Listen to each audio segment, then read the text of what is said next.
What's going on, FA Nation? Welcome back. This is the Fantasy Alarm NASCAR DFS podcast. I am Dan Malin. I am joined by the FSWA three-time NASCAR Writer of the Year, Matt Selz. Matt, we are fresh off Bristol Dirt. We survived it. We made it through it, and we actually made a little bit of money on it. What is your reaction to last week's race, and how excited are you for just some good old-fashioned short track racing at Martinsville? I was pretty happy with last week's race. I thought it was a very solid race. I really love the racing at the end of stage 2, where everybody was slipping, sliding, trading places. There was a bunch of different lines on that racetrack. It came in really, really well.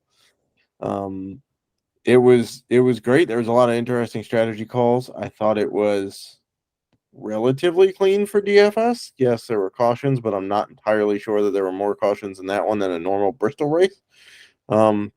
So overall, I'm pretty happy.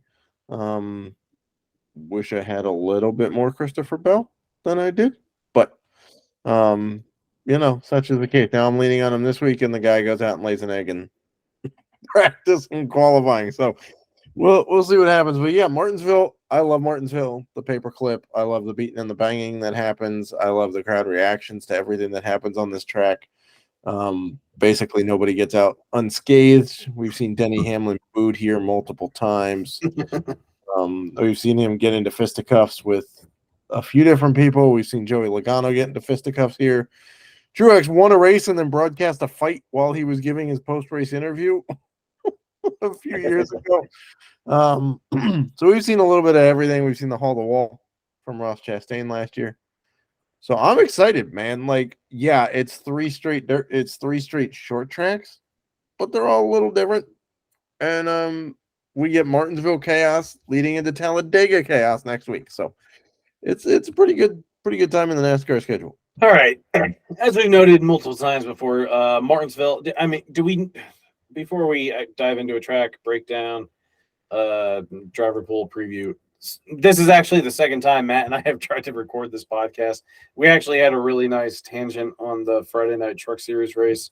I think we're both just in agreement. It wasn't a good race when over half the race is run under yellow, and you pretty much just run enough laps to get to the halfway point to call it an official race.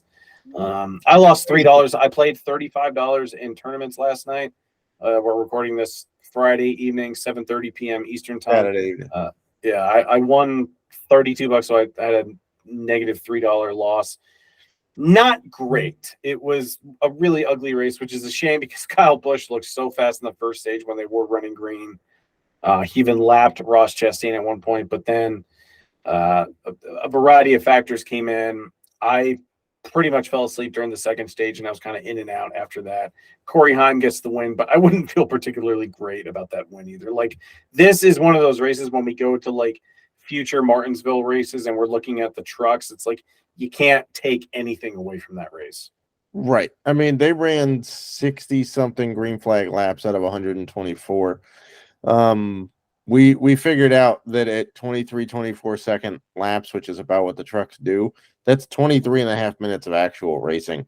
In Group A in practice for Cup Series on Saturday evening, a few guys did 50-plus laps in the 20-minute practice. So it wasn't a great look. I understand they had to get it in or lose the race, basically, because it's such a tight schedule with a triple race weekend at Martinsville, and you're not going to have the truck guys camp out until Monday, because that's not great for anybody. But it wasn't great. So with that being said, we don't have any concerns about weather going forward. The Cup race looks fine. In fact, they keep bumping it up. I think it's up to 2:56 p.m. Eastern now for the green flag. They bumped it up 15 minutes. They should just bump it up to 2 o'clock. I guess they're trying to bump it so that any late occurring rain might be avoided at the end of the race, is what I'm guessing. Other than that, I'm not sure why they're bumping it up 15 minutes. It doesn't seem like a TV related thing. It seems more like a weather thing that they don't want to get hit at the end of the race. Keep in mind, the Cup race this time around is 400 laps. It's not 500 laps. It's 400 laps. So it's a whole 100 laps shorter than the fall race. So if you're banking on those laps led, you're going to get 100 fewer of them this time than you did in the fall race. This is not the first time that's happened. They've done it a couple years now in a row in the spring race at Martinsville. Because we don't need 2 500 lappers at Martinsville. We just all right. As far as this race is shaping up, we've had practice, we've had qualifying. I only have my reservations made on DraftKings for tournaments. I have reservations in the Chrome Horn, the Happy Hour, the $3 3 Max, the Rainbow Warrior, which is the $24 single entry, as well as the $12 single entry. I don't know. They can't really name that one after Blaney just yet.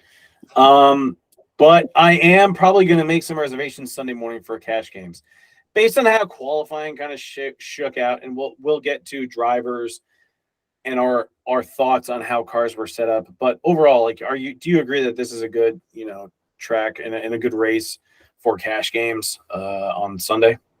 I do. I think based on how qualifying shook out, I think there's a bunch of different ways you could go, actually. I know we talk about Martinsville being tough to pass.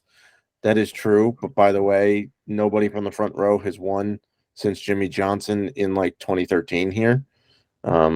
Now, that's not to say that people from the top 10 don't win, because 8 of the last 10 races here, guys starting in the top 10 have won them. But you can move up. You can use strategy. You can use pit strategy and long run speed and cautions and whatever to move up through the field here. The passing is possible. It's tough, but it's possible. So we can build a little bit for PD now. Our normal concern with short tracks are back. Lapping is a thing here, like very quickly. So anybody starting outside the top 30, you're going to have to make a pretty strong case for me to want to play them. There are some very interesting guys starting outside that, outside the top 30, one of whom our colleague Ed Rouse might have a problem with someday. But the problem is that lapping, as you just heard in the truck race, happened very quickly, even under not ideal conditions. And in the cup race, we're going to have ideal conditions. We've got very fast guys at the front of the pack. So that's the only concern really with going straight PD. Is A, you don't get any laps led. And B, lapping can happen, which then cuts off your position differential. So I do think cash is definitely viable. I think there's a bunch of really interesting ways to build for both GPP and cash this week. Don't go all PD or all front, whichever you do. I would say for cash, we're going to focus more on PD. And for GPPs, we're going to sell out more for laps led. But other than that, you could play a lot of the same guys across the spectrum. Well, it's interesting that you said, because Ryan Preece, who is 7,400, did land the pole. Would you be okay playing Preece in cash games? I would here, because you can tend to, and he looked good. Like, it's not like he eked out the pole. Like he was fast. He was fast. He was like a full car length ahead of Suarez, who, by the way, I don't know where the hell that speed came from, because this has not been a good track for Daniel Suarez. It's not been a good experience here. So, I would say that given what laps led mean here, and that you can click off like 70 of them in a blink of an eye, I think Preece is cash game viable. I would go a little lower on him in cash games than I would in GPPs. He's going to be incredibly popular in GPPs. Incredibly popular. I agree. He's $7,400, and he's a pole sitter at a track where you can click off 100 laps without even blinking an eye. Yeah, and as long as like the first stage stays green and he does purely just run up front, you could probably tolerate him. Yeah, you could probably just deal with the fact that he could lose over 10 spots of PD, finish outside the top 10, maybe even like 15th. But as long as he leads the entire stage, there's still clearly a path for him to be in the optimal lineup, as long as he leads every lap in the first stage. Yeah, I mean, I don't even know if we need every lap. I think we need like most of them. But now, do we want him falling all the way back to like 20th? No, but that's the risk you take in GPPs, right? So I think he's viable for both. I think in short tracks you can build fairly similar lineups. I just think for GPPs, we're building more around guys who are starting closer to the front. In cash, you're building a couple of those and then more PD plays. I think is the main difference that I'm approaching with my builds. And obviously there are some drivers who you're like, well, they look fast this weekend and they've looked fast this year, but historically they suck here. So we'll take a shot in a GPP with them because things are going their way right now, right? And then there's other guys where it's like, well, they've historically been really good here, but they don't look good this weekend. And one of those guys is Ryan Blaney. I want your thoughts on Ryan Blaney this week. I'm very, very intrigued. He's $9,500 and he's starting on DK and he's starting 31st. That's my big concern. Like I'd probably play him in cash and that's about it. Like a lot of casual players will look at a guy like Ryan Blaney. Like 9,500 is a price that you can pay for a guy that's offering PD. But also this seems like a really good spot to the point where it's like he's 9,500, he's starting outside the top 30. This is supposed to be good equipment. But I also I would love the leverage of not eating this chalk and Correct. watching it bust. Correct. So if I am going to play him, it's probably just cash games.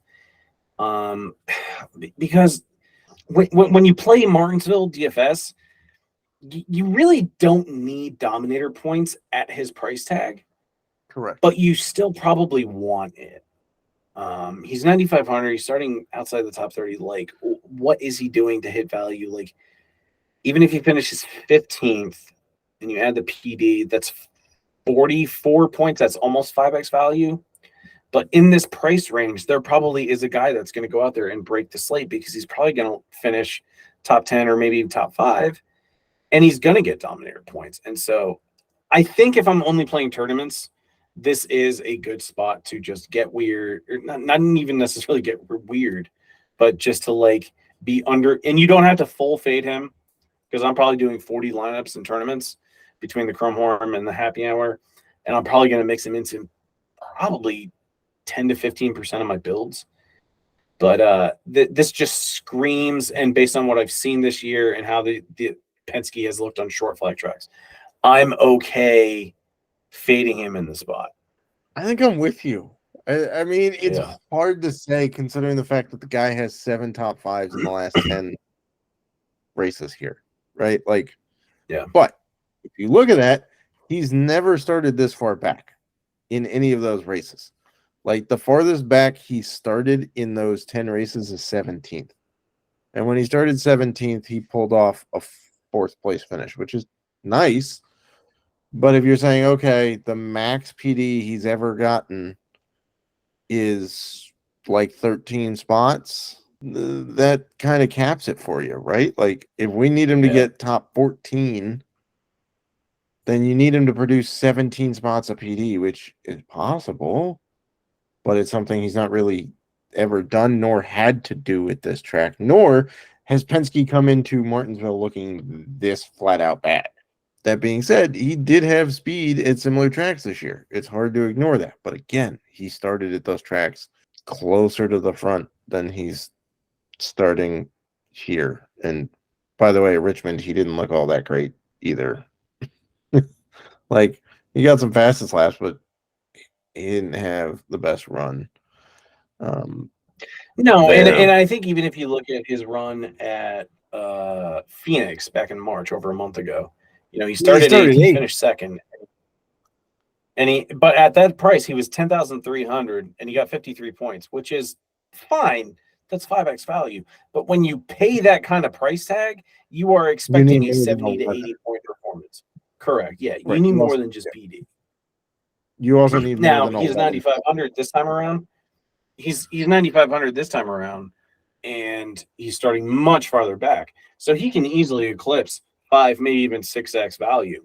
But I am in a spot where if anything goes wrong with that guy, and this is Martinsville, and he's starting far back, so it's possible that the car is just, and he gets in gets lapped early on, maybe even falls 2 laps down after the first stage. If he wrecks, he's done, and that's going to screw probably 30 to 40% of lineups and tournaments. If he has a pit road penalty, that's going to screw him as well. So, we'd love targeting PD, but this is a track where, maybe targeting too much PD is what does your DFS lineup in. And so I'm okay eating the chalk if I'm building a cash lineup and putting him in. The same probably goes for Ross Chastain, who's 8,800 and he's starting P34. But at a track like this is a really good spot to get leverage and just be underweight compared to the field in regards to Ryan Blaney. Now, I want your opinion on Hendrick this week, because obviously we've buried the lead here. Chase Elliott's back sooner than I thought he was going to be, but it's arguably his best oval. Like, obviously, road courses are a league of their own, but Martinsville is arguably his best oval. So, he says he got a few days in the simulator. He felt fine. Okay, but the actual forces in a simulator aren't what they actually are in a car. Now, Josh Berry is on standby in case they have to pull Chase out. And as long as Chase starts the race, you will get all of the points for Chase Elliott. If he, let's say he starts, and at the end of the first stage, he can't do it. His knee and leg and whatever are barking at him. They pull him out. They put Josh Berry in. Regardless of what Josh Berry does, you will still get the points for Chase Elliott. Right? But it's very interesting to me what they've done with some of this pricing. First of all, Chase Elliott is the third most expensive Hendrick car on DK. Byron and Larson are the top 2 most expensive guys. Byron has been a co-favorite or favorite all week to win. Now, he won this race last year, and he's looked pretty fat in general on shorter tracks. I don't know how to read Hendrick, though, because I feel like I don't. Like, we've got Bowman starting 23rd, Chase is starting 24th, Larson starting 19th, and Byron is starting 8th. My thoughts on Hemrick are pretty much the only one I don't think I want to play is Larson. Kind of wish, because it's basically the same argument we just made against Ryan Blaney. And it feels weird to say this because Larson won the Richmond race 2 weeks ago, which is a short flat track. But I think the consensus is that most people believe he didn't have the best car that day. I'm pretty sure he admitted he didn't have the best car that day. Right. And so, he is the second most expensive driver on DraftKings. He is 10,600. He is starting P19. He has an easy path, and by all means, he should finish in the top 5. And that probably gets him to 5x value. However, if he's not leading laps in tournaments, he's not going to pay off that 10,600 price tag because, as we said with Blaney, when you're paying over $10,000 for a driver in DraftKings, especially at the cup level, in a race like this that's going to have over 200 Dominator points available, you're going to want Larson to give you a score that's in that 70 to 80 point range. And I don't think he's had the greatest track record at Martinsville. No, he's not. He's all right. He's not terrible, but exactly. Normally he starts about 8th, and his average finish in the last 8 races here is 15th. He's got 2 top 5s, 3 top 10s out of 8 races. So, but a year ago we were at this race, and the consensus was that you build your tournament lineups with Chase Elliott and William Byron. And I think that combo was perfect, and I think it nailed in a lot of tournaments.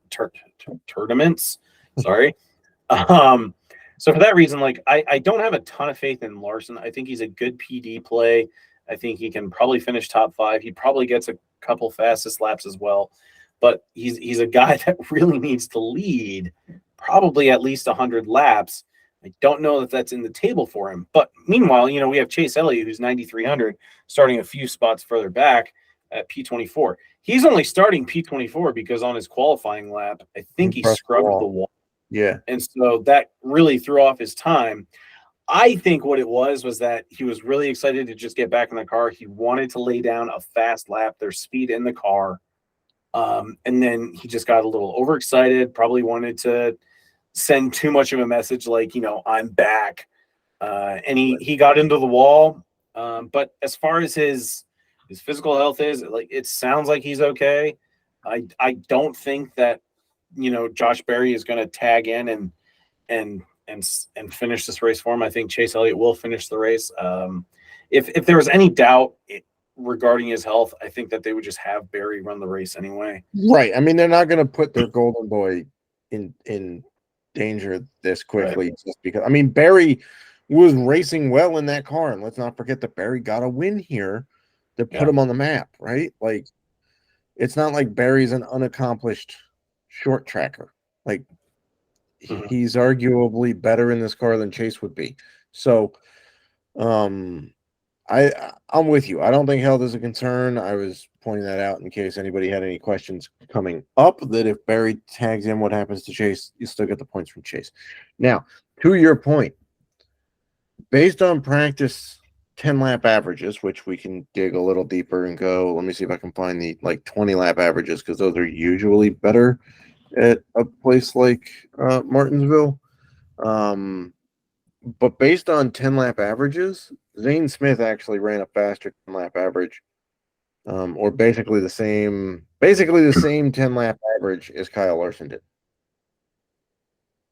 Kyle Larson ran a 10-lap average in 15th at an average speed of 91.50, and Zane Smith ran it at 91.49. I'm not saying Zane Smith is viable. I'm just saying that it doesn't. No, I know. I get it. Yeah. Byron was second in 10-lap average, and Chase was fifth. Yeah.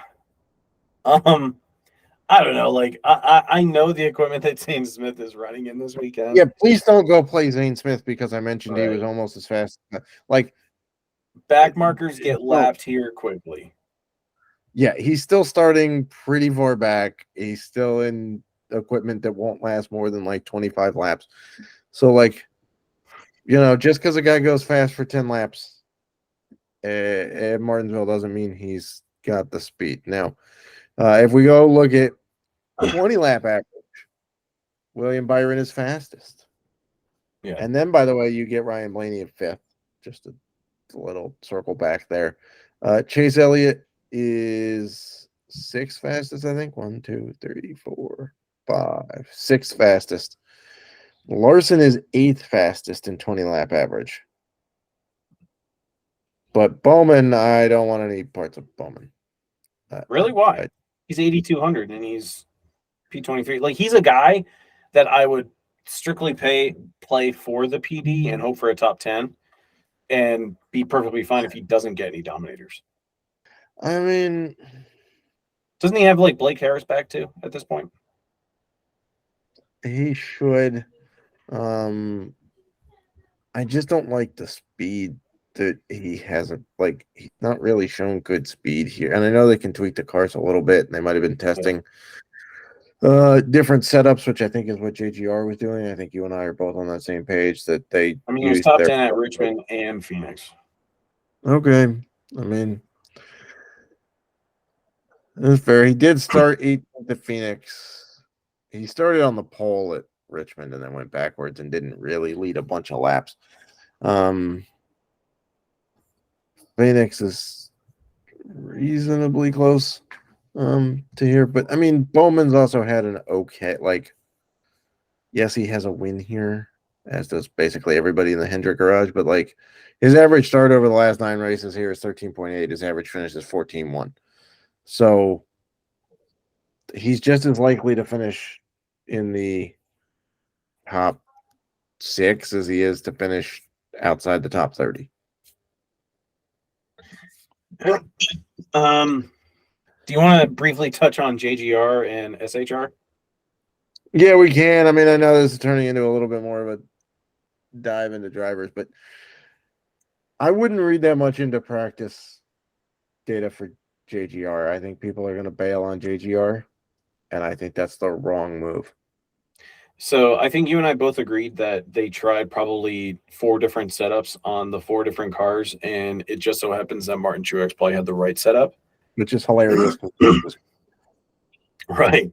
But this is also the track where Truex basically owns it because he's named Martin and it's Martinsville. But Denny Hamlin on Action Sentimental, his podcast through the Dirty Mo Media Network, he seemed very confident that this was going to be the week that his team turned it around. The team has kind of underperformed for the most part. Damn, they have really underperformed actually. Yeah, but it's not been good for the LA. But I mean, at Richmond a couple weeks ago, he led 71 laps with 19 fastest laps. Terrible run at Phoenix. Holy crap. But Denny Hamlin has won here multiple times.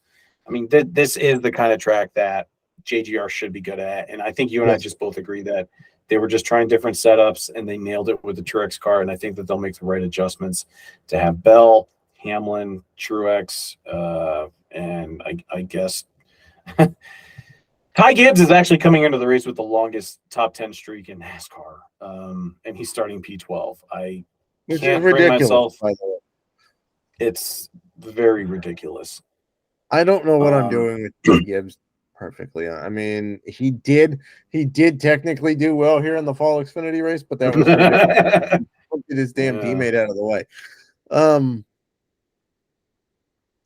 I think people are going to bail somewhat on some of the cheap Toyotas. I think are in play. Yes, hint Bubba Wallace is going to be in the playbook because I think he's actually a sneaky good short track racer. I really do. He showed pretty good speed over the long run here. He's starting 9th. I don't think there's any reason not to play him. I don't know what to do with Ty Gibbs, to be perfectly honest. I think he's a guy that I'm probably going to play in probably like 10 to 15% of my lineups because he doesn't have to do anything to hit value. He just stays where he is. In previous podcasts, we've preached about how, it's like you really, if you're going to pay down for guys that are kind of starting inside the top 20 and that just kind of hold their position on the lead lap. And him and Ty Gilliland, that's what they're in position to do. And it's like Connor Jones at the truck race last night. When he was running, that truck was a top 16 truck. And granted, he finished 18th and a lot of the laps were run under yellow. But he held his position and he returned some semblance of DFS value. And to Ty Gibbs' credit, he has returned at least 43 points in 4 straight races. But I mean, we are mixing in Atlanta, Richmond, a dirt race, and a high variance road course. Yeah. And so, he has 4 straight top 10s. If you're asking him to get you dominator points, which he doesn't need at this price, you're probably looking at the wrong guy because he only gets a smattering of fastest laps, right, to this point, right? But he does have 4 straight top 10s. You can't fault the dude for finishing in the top 10. I do think that Denny Hamlin's the under the radar guy. I think Truex is going to be pretty highly played. Christopher Bell, I love this week. His car should be fine. I think he'll be fine. I think there's a lot of people panicking because he looked like he was sleeping through practice and not doing very much, and he's starting 22nd. Well, you want to know where he won from last fall? 20th. So I'm not all that off of him. I wrote him up before qualifying as a pick to win in my betting piece on Pickswise.